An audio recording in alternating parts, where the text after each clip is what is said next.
বিনা আক্কেলে নকল। এক সময়ের কথা, কোনো একটি জায়গায় সময় মতো বৃষ্টি না আসায় আকাল পড়ে গেল। গ্রামবাসীদের ফসল সব শুকিয়ে নষ্ট হয়ে গেল।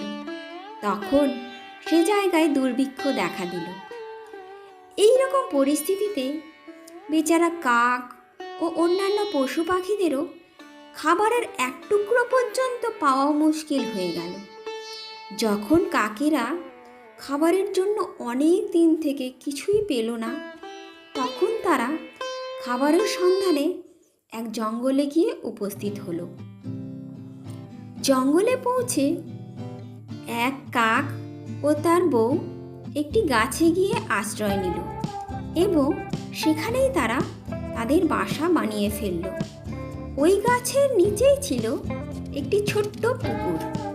ওই পুকুরেই থাকতো একটি কাক। সেই কাক সারা দিন সেই পুকুরেই থাকতো এবং পুকুরের মাছ খেয়েই সে নিজের পেট ভরত। আর যখন তার পেট ভরে যেত তখন সে জলেই খেলা করে বেড়াতো। এদিকে গাছের ডালে বসে থাকা কাকটি যখন জলের কাককে দেখত, তখন তারও সেই কাকের মতোই হতে ইচ্ছে হতো। সে ভাবল, যদি আমি জলের কাকের সঙ্গে বন্ধুত্ব করি তাহলে আমিও সারাদিন অনেক মাছ খেতে পাবো ও আমার দিন খুব ভালোভাবেই কেটে যাবে। তাই সে জলের কাকের কাছে গেল এবং মিষ্টি সুরে তার সঙ্গে কথা বলতে লাগলো। সে বলল, বন্ধু শোনো, তুমি খুবই স্বাস্থ্যবান ও সতেজ। এক পলকেই তুমি কত মাছ ধরে ফেলো। তুমি কি আমাকেও এই গুণটি শিখিয়ে দেবে? এই কথা শুনে জলের কাক বলল, বন্ধু, তুমি এই গুণটি শিখে কী বা করবে? তার চেয়ে বরং তোমার যখন খিদে পাবে তখন আমাকে বলো, আমি তোমায় মাছ ধরে দেব আর তুমি পেট ভরে মাছ খেও। তারপর থেকে যখন তার খিদে পেত সে জলের কাকের কাছে যেত আর পেট ভরে মাছ খেত। একদিন কাক মনে মনে ভাবল, জলে গিয়ে তো শুধু মাছই ধরতে হবে, এই কাজ আমি নিজেই করতে পারবো।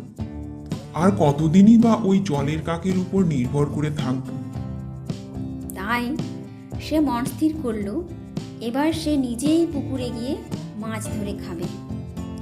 যখন সে পুকুরের জলে যেতে লাগলো, জলের কাক তাকে নিষেধ করে বলল, বন্ধু, তুমি এরকম করো না। তুমি মাছ ধরতে জানো না, তার জন্য তোমার জলে যাওয়া সুরক্ষিত নয়। জলের কাকের কথা শুনে গাছের কাক অহংকার করে বলল, তুমি এরকম নিজেকে বড় দেখানোর জন্য বলছো।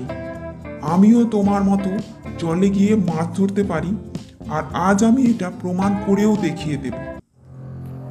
এই কথা বলে গাছের কাক ঝপাক করে পুকুরের জলে ঝাঁপিয়ে পড়ল। আর পুকুরের জলে ছিল প্রচণ্ড কাদা, তাতে কাক গেল ফেঁসে।